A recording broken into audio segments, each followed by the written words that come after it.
我们讲到了这个厚朴麻黄汤啊，我们从这个方药的分析，它的功效来推测这个方它的病机。我们说这个方呢，同学们刚才有提问的啊，就是说，张老师，你刚才那个月碧加半夏汤、麻黄和石膏，你就要说它是发散的，这个方为什么没有说它发散？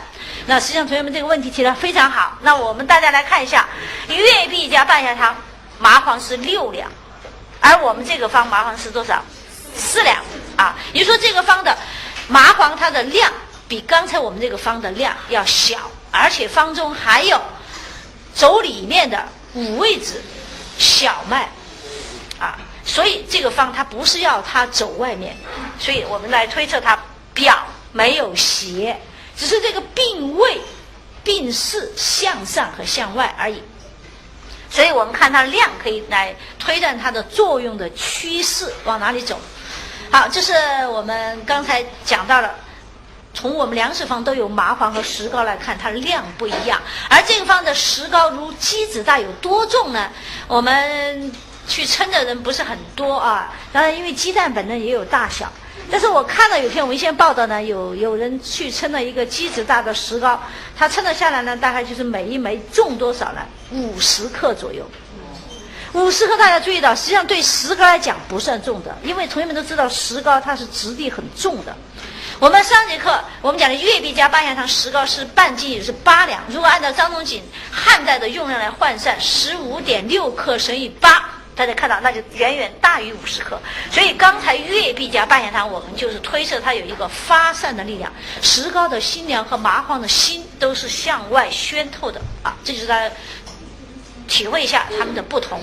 所以我们由这个方的功效来推测厚朴麻黄汤症的病机，那就是饮邪夹热上破，而我们刚才的月碧加半夏汤是风热夹饮上破，里面同样都有饮，同样都有热，但是它的热在表，而厚朴麻黄汤是热和饮都在里，所以叫风饮邪夹热上破，没有提到风邪了。大家注意到病势偏于表，就是它的病变趋势想往外走的这么一个趋势，而不是在表。大家注意到是偏于表而非在表，这就是实际上就是一个层次的辨别。张仲景变得非常细啊，变得非常细。好，我们除了这个刚才讲的脉浮咳嗽以外，现在我们知道病机了，那么我们来看看它的症状。那么这个症状的补充，一个是基于我们的病机的推测，那么还有一个就是基于我们其他文献的一些记载。我们在千金方里面呢，张仲景的这个厚朴麻黄汤的方证在千金方里面有记载。那么根据这个里面记载呢，他还提到了有痰声辘辘胸满这么一些症状。所以我们现在根据这些记载和病机的推测来给大家补充一下。厚朴麻黄汤症除了原文提到的咳嗽脉浮以外，那从痰来看，大家一定要看痰哦，我每一条都要看痰，大家注意到。那么它的痰呢，侵到它喉咙里面，痰声辘辘，但是它吐出来的痰，我来推测它里面有饮又有热，它的痰应该是也是不太容易卡出的。但是它热不是很重，大家看到石膏用的不是很重啊，只是如鸡子大，那么比我们的8两要轻一些，所以它的热并不是很重，因此它不是一个黄痰很多的那种情况，应该说是白泡痰，可能夹有一点黄痰。大家知道是白泡痰为主。理论上就我见到病人往往是这种情况多见，就是早上起来会吐几口黄痰，然后白天吐的都是白泡痰。我遇到病人很多就是这样告诉我，就早上起来要吐几口黄痰，然后白天呢就是白的泡沫痰比较多见。好，这是我们了解咳、了解脉浮以外一定要看痰的。那除此之外呢，这个病人的喘非常重。那我们从哪里看呢？就是病人喘得很厉害，会有什么头汗出。这个头汗出是什么？大家注意，是因为他喘盛，病势向上，这个病人喘的时候就会大汗出。同学们呢，很快就要下去，这个明年啊，就可能是春季就要下去实习了。如果你们到了病房，在呼吸科你就注意一些病人。就是在西医病房你都要注意一些什么病呢？就是哮喘发作的一种持续状态。那种病人往往你看他坐在那里，坐在床上很痛苦的啊，这个样子就这样坐的，而且你看他是满头的汗啊，他那个汗大家注意，他不是表虚，他是什么？他是喘盛气力上涌的啊一种喘啊，所以他出现淡头汗出，这个地方就这个样子，淡头汗出，并非虚阳浮液，也非湿热熏蒸，而是痰浊壅腻上导致肺气上破，引起了淡头汗出。然后病人呢就是出现以膝不能平卧，就只能这样靠着，在床上的时候他睡不下去，要拿个被子，晚上就这样坐着睡啊。有的病人是这样，有的病人就这样靠着，他根本不能平卧啊，所以以膝不能平卧，胸满。那这种病人他烦躁，这个烦躁呢，就是我们讲从机理上来讲是有郁热，里面有一点热在里面，他会烦躁。那从临床上来看，我看到一些喘的病人，他往往都很烦躁，他很痛苦啊。这种病人你问他多问，我看到有很多病人，他的家人多跟他说几句话，他就冒火了。其实我们的其他的家人很委屈，那个家人照顾他很细，但他就是很脾气很怪，所以大家在临床看到这种病人呢，要能够理解他。他很难受的，他气都出不赢，他是烦不烦躁？你多说几句话，他就要烦躁。医生他不敢对你发火，他就对他病人发火，他实际上是一种烦躁的感觉。当然，我们这种烦躁的病呢，在此处是因为有热啊，只是我从临床看到的，跟大家讲，有一些喘式的病人，他不见得是热症，但他都有点烦躁，他喘出很厉害啊，所以大家注意。好，这个病呢，因为里面有热，所以可以伴有烦躁，可以伴有口渴。但是大家看到，我们描述他的苔是白滑，就说明了他的里饮重啊，里饮重啊，所以呢是用的是夹热，热不是主要的。好，这就是我们这个症的症状啊。大家记住是咳尔脉浮是主症，但是呢它一定有一个痰浊壅盛喘盛的表现啊。靠着坐而不能平卧，而且呢胸满，觉得胸中闷胀的那种感觉，像压了一个石头那种感觉。出气呢又觉得喘促啊，就这么一个特点。好，那么我们的厚朴麻黄汤在临床上呢，也是治疗一些呼吸系统的病变。那么我们临床医家报道呢，多用来治疗急性支气管炎啊，急性支气管炎、支气管哮喘啊。还有一些严重的上呼吸道的感染的病人，如合并了这种咳喘，那么只要是属于里有饮又有一点化热的这种病在里面，就是饮邪夹热的啊引起的这种病人，我们都可以用它。就是它表没有恶寒发热，或者说没有发热恶风，没有这些症状，但是我们可以用这个方啊。大家体会到和我们的月碧加半夏汤就不同在这里。月碧加半夏汤有表邪，而它这个表邪呢是风热之邪，所以是发热恶风。那么我们下面要学的是一个表有寒邪的，那是一个什么方呢？小青龙加石膏汤啊。我们大家注意这三手方：月碧加半夏汤、厚朴麻黄汤、小青龙加石膏汤，它们有一个共性，就是都有饮，都有热。但是大家注意它的热的部位不同，月碧加半夏汤在表，厚朴加麻黄汤在里，小青龙加石膏汤也在里。那么小青龙加石膏汤和厚朴麻黄汤又有什么不同呢？我们大家来看一下，这就是原文第14条。我们先看一下原文：肺胀，咳而上气，烦躁而喘，脉浮者，心下有水，小青龙加石膏汤主治。那么这篇原文当中已经告诉我们，这个也是属于肺胀啊。肺胀我们上节课讲了，肺胀呢是实症，是咳喘病人的一种实症啊，和我们现代的大家所内科学的不一样啊。我们金匮里面的肺胀是一个实症，这个实症是外有邪，里有饮。这个外邪可以是风热，就是月碧加半夏汤，那也可以是表有风寒，那就是小青龙加石膏汤。所以这个地方肺胀就意味着有表邪，有里饮，你记住是一个实症。那么所以病人会出现咳嗽气喘，里有热，所以有烦躁啊。脉浮者，我们有3条出现脉浮，对不对？月碧加半夏汤的浮是浮大有力，病是外张的一种感觉，而厚朴麻黄汤的脉浮是病位靠近表，基表并没有邪，没有表寒，没有表热。而小青龙加石膏汤的脉浮是表有寒，所以它的浮脉应该是偏于浮紧啊。那么月碧加半夏汤是浮大，有一点热象，那个大就有一点热象在里面啊。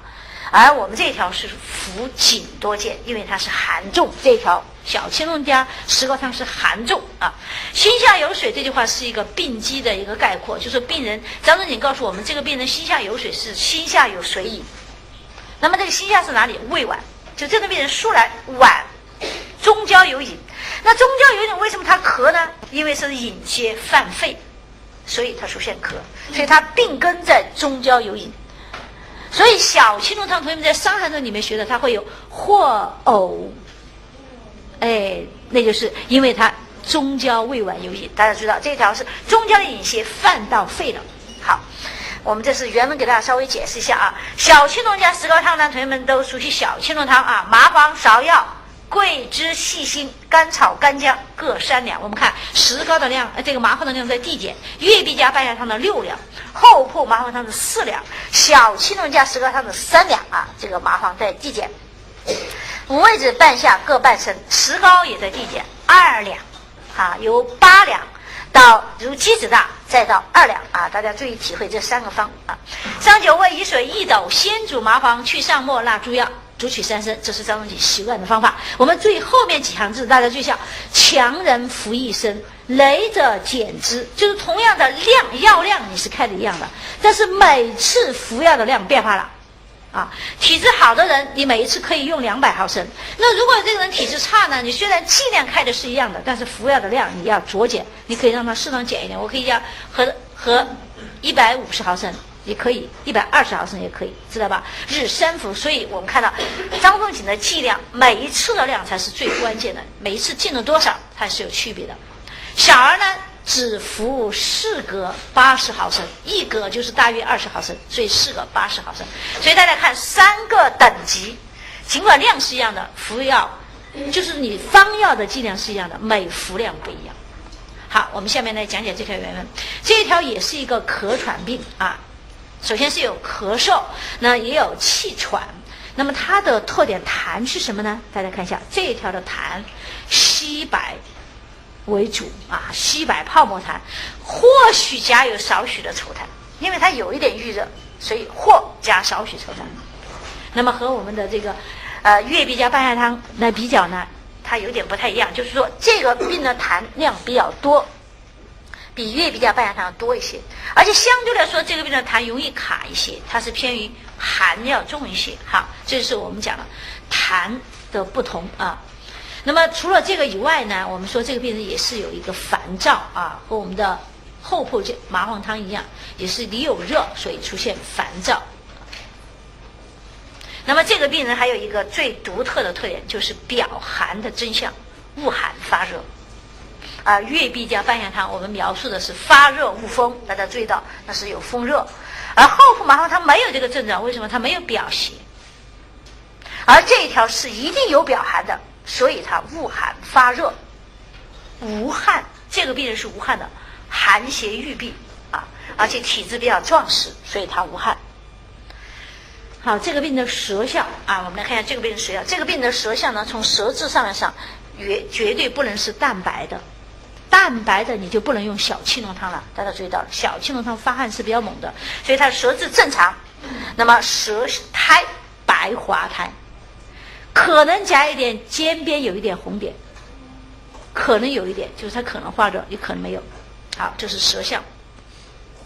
那么脉象呢，浮可以浮弦、浮滑、浮紧，因为它的引比较盛啊。浮紧那么说明寒邪很重，外寒也重啊。如果浮滑就是里面的引比较突出，或者浮弦或者浮紧里面的引，总之是寒为主啊。这是小青龙加石膏汤。好，它的脉象、舌象给大家补充一下。好了，这个病人其实我们如果有了这么多的症状和舌象脉象，我们完全就可以找到他的病机所在。所以这个病人呢是外寒啊，里引，有一点郁热。这个郁热其实是有一个原因，就是化的热。谁化的热？里面的引，外面的寒郁闭了肺气，气机瘀滞，所以化热。我们用那个外寒里引郁热。那么这个热和引它们孰轻孰重呢？那就是引胜于热啊，引胜于热啊。但是实际上大家还意味着要看这个热在哪里啊？这个热不在表，在里，在表的是寒邪啊。所以这3首方子大家注意比较，同样都是有引都有热，但是表里的邪不一样，还有就是引和热的轻重不一样，大家一定要注意啊。那么所以这个病的治疗，外寒就一定要散寒啊，里引当然还是要温化咯。有热还得兼顾要清一下，因为你温化如果完全没有一点清洁的呢，那你温化就可能化燥助热。所以我们采取的治法是，一方面要解表散寒，里面的饮呢要宣肺平喘。这个宣肺平喘其实包含的有一个温化寒饮，来达到宣肺平喘的效果，皆以清热。好，这就是我们这个方的治法啊，解表散寒，通过温肺化饮来达到宣肺平喘的效果。另外兼以清热。那么这个方的配伍特点呢，我想大家要注意，就是首先这个方里面麻黄和桂枝同用的。为什么我跟他讲麻黄的量减呢？那同学们说麻黄量减了，为什么还说它走表啊？麻黄有了搭档了桂枝，麻黄有了搭档桂枝，它的发散力量就强于它单独一味药了，所以麻黄量就减下来了啊。麻桂配伍，所以散寒。你看月碧加半夏汤没有用桂，厚朴麻黄汤没有用桂啊，所以大家体会麻桂配伍是解表散寒。那当然前提是体质壮实的人才能用，胃气不虚你才能用。那么另外呢，就是姜辛夏，这个和我们的厚朴麻黄汤相同，因为它里面的寒饮比较重，所以姜辛夏同用。而且这个方的特点是石膏用的最轻啊，我们刚才已经比较了，从月碧加半夏汤的8两到我们的厚朴麻黄汤的如鸡子大，以及这个方的只有2两。2两在石膏来讲是很轻的，石膏质地很重我们大家看到我们刚才那个图片，那一坨拿到手上一颠一颠的，就沉甸甸的，所以我们这个石膏在这里用的很轻，说明什么？里热很轻。所以石膏的量你完全可以变化，热重你就重一点，热轻你就轻一点。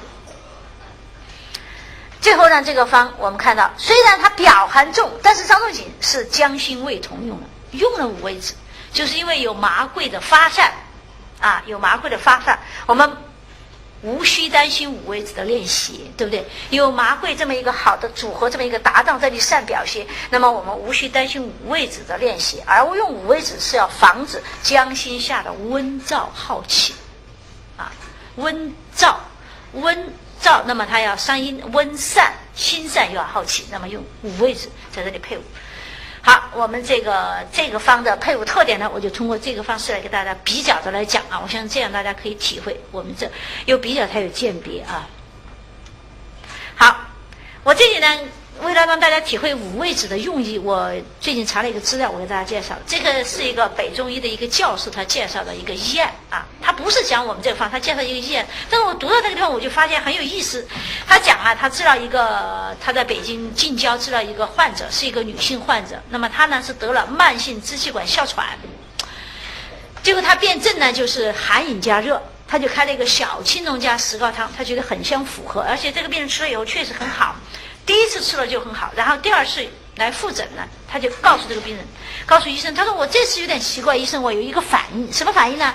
就是这次我吃了你这个方以后啊，我觉得这个肌肤啊，皮肤上面觉得发麻，而且好像是有风在往里吹，这个冒风就是有，不是说里面冒风出来了，哦对，就是里面冒风，就觉得发麻，而且好像有风出来一样。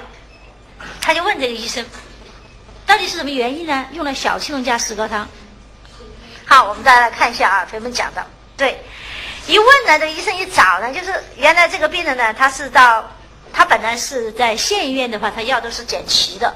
后来呢，他县医院呢就没有五味子，就到外面去配了五味子以后呢，他是放在一个小包里面，他就忘了放进去，所以这个方就没有加五味子，所以病人就出现有这种感觉。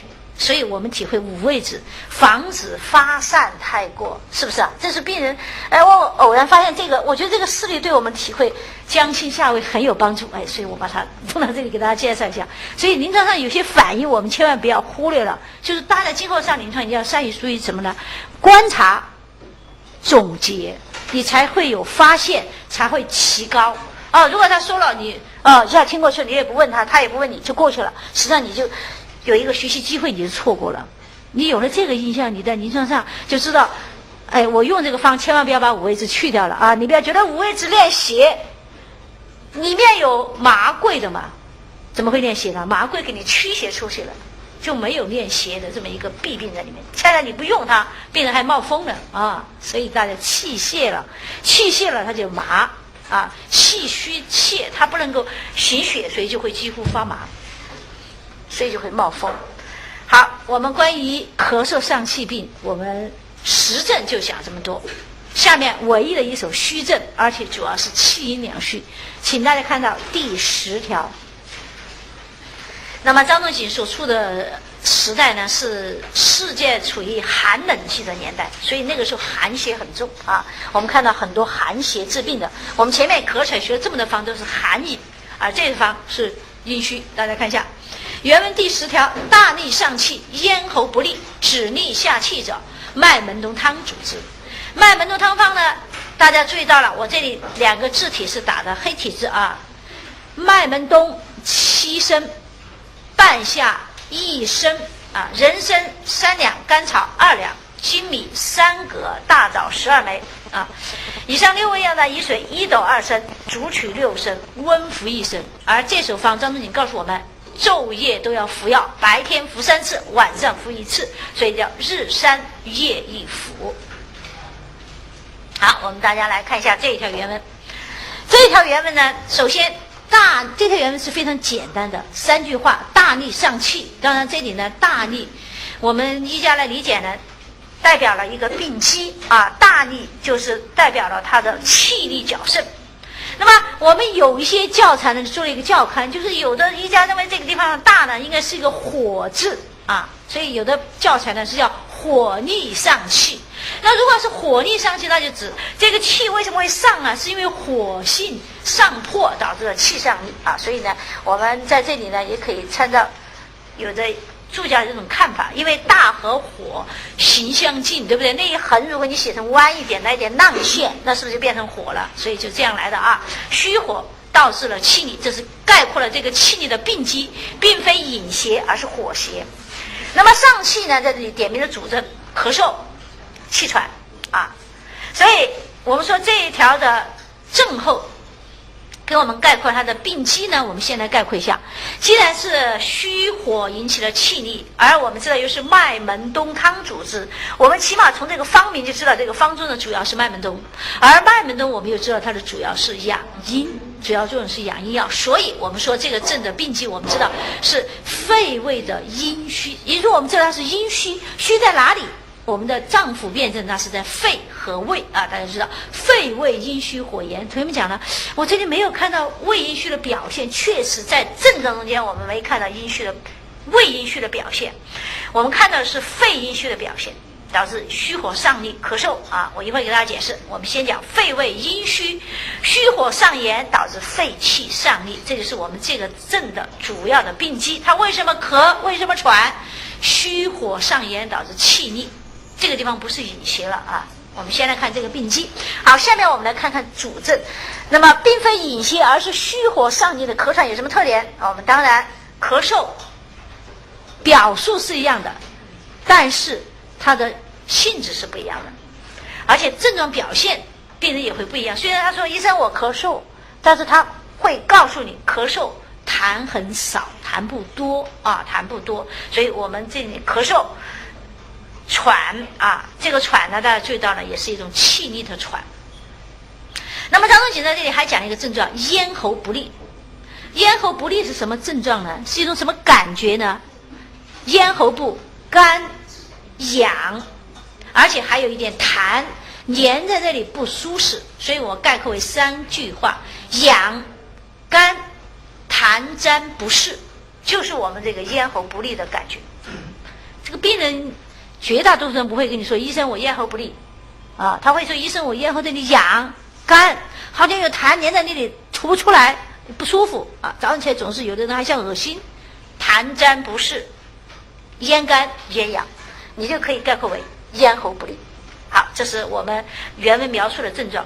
那么除了这个症状以外，一定还会有下面这一组症状，那就是肺胃气阴两虚的见证。另外呢，这个病人往往会短气，因为它是一个虚症，所以呢他会觉得累。大家注意到，你看我说话有点接不上来，这种感觉啊，就是有短气的感觉啊，短气。那么一定呢还有肺胃气阴两虚的见证。那么哪些肺胃气阴两虚的见证？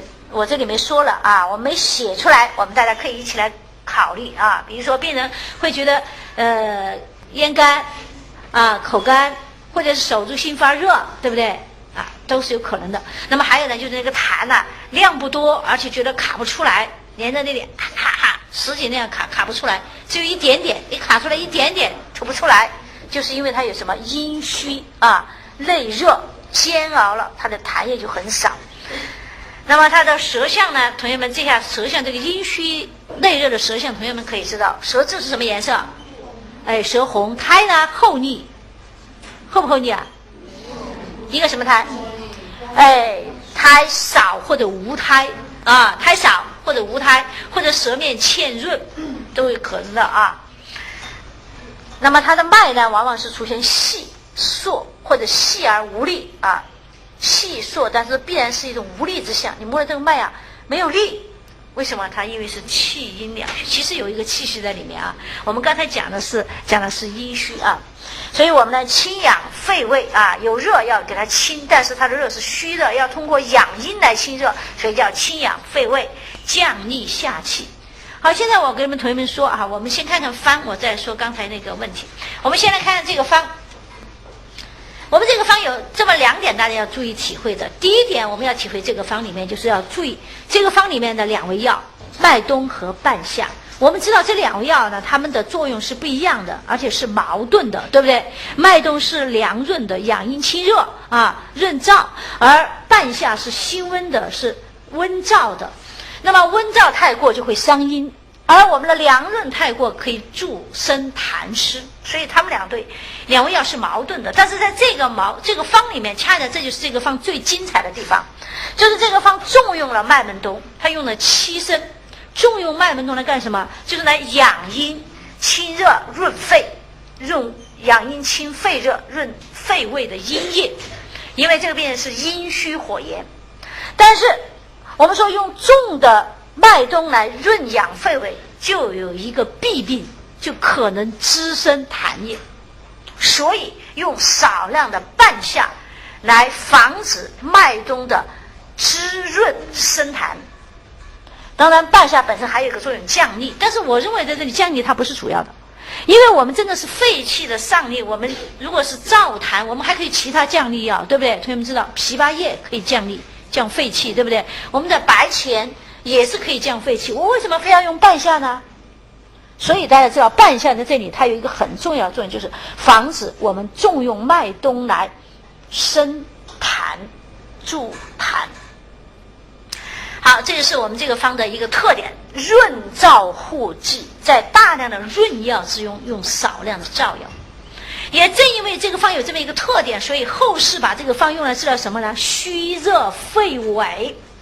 其实我们看这个原文，它不是讲治肺痿的，它是咳逆火逆上气，是治疗口水上气的。但是我们后世，而且同学们可能你们拿的教材如果拿的是绿颜色的，看到怎么放在肺痿的，就是因为这个方后世医家认为这个方治疗肺痿效果特别好，从外台开始就是用这个方治肺痿，确实临床上也有效。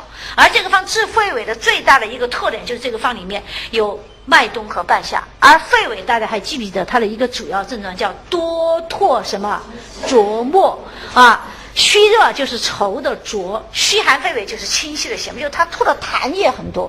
所以虚热肺痿和我们这个咳嗽它有一个不同点在哪里？我们这个咳嗽上去痰少，我刚才给大家讲，这个人痰粘在咽喉不好卡，但是虚热肺痿是痰涎多。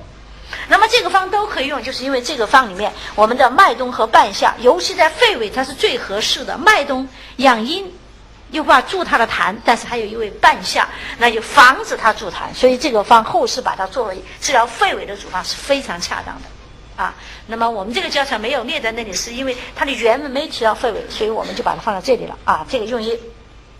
那么同学们还要注意就是另外一组药物，就是人参、甘草、粳米和大枣。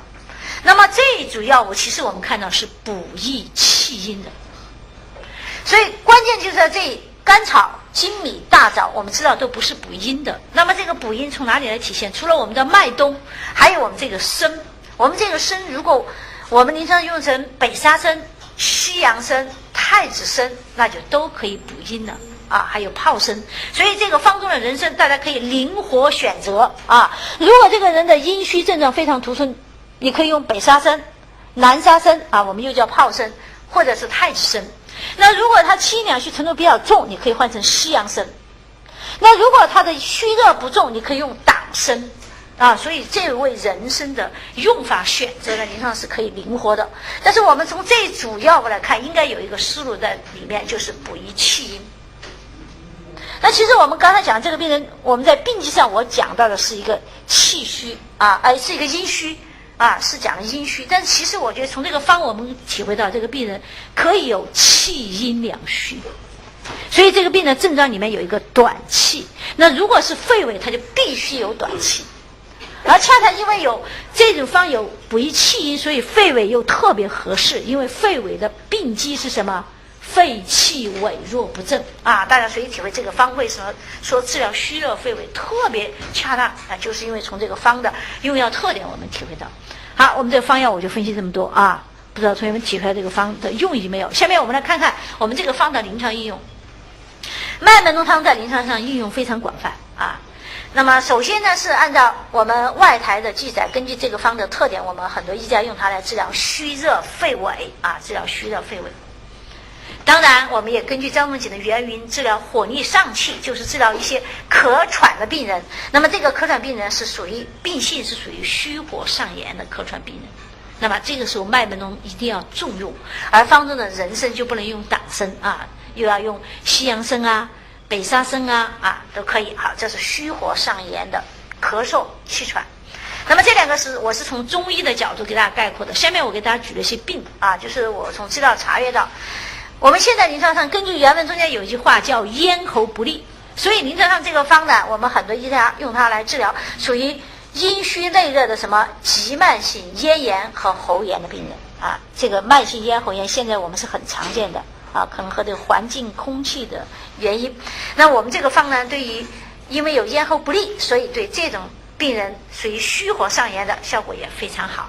当然临床用的时候你可以加一点药，我们常常加桔梗啊，我们可以加桔梗，那么还可以加木蝴蝶、蝉衣，就是治疗咽喉炎的时候才加桔梗、蝉衣、木蝴蝶，还可以加点贝母。如果痰少，你可以加川贝啊，川贝母，就是说治疗急慢性的咽喉炎啊。当然前提是属于阴虚这种情况下，还有一点，我觉得气阴两虚是比较合适的啊。我来用这个方感觉啊，这是加桔梗啊、蝉衣啊、川贝。那么这个方还有一个疗效，就是我们这是指呼吸系统的啊，我们讲急慢性咽喉炎呼吸系统。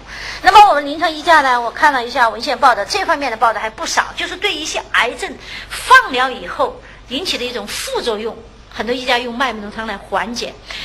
像这些癌症啊，上呼吸道或者上消化道的癌症，鼻咽癌、肺癌、喉癌、食道癌，就是这些癌症大家都会看到在上面，它就是说很适合用放疗的方法。那么这些放疗方法呢，就有一个副作用。